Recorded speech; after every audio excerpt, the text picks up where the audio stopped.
Welcome to Science. We are on pages 154 and 155. What did you learn? Frankie represented the distribution of fresh water and salt water on Earth with cups, cup number 1 and cup number 2. Which cup represents the amount of fresh water on Earth? Which cup represents the amount of salt water? Explain.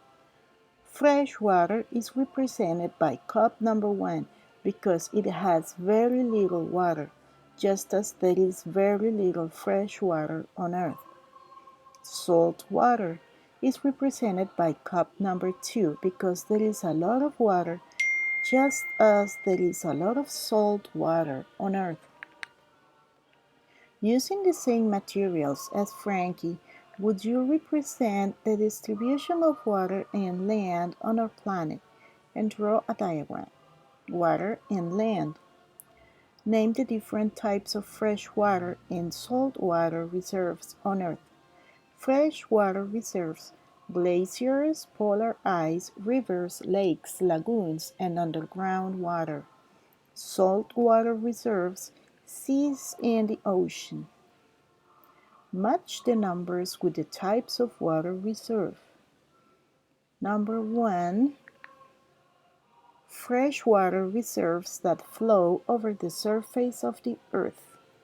Number 2, large saltwater reserve. Number 3, water in a gas state or in tiny drops. Number 4, freshwater reserve in a solid state. Number 5, flow of water under the surface of the earth.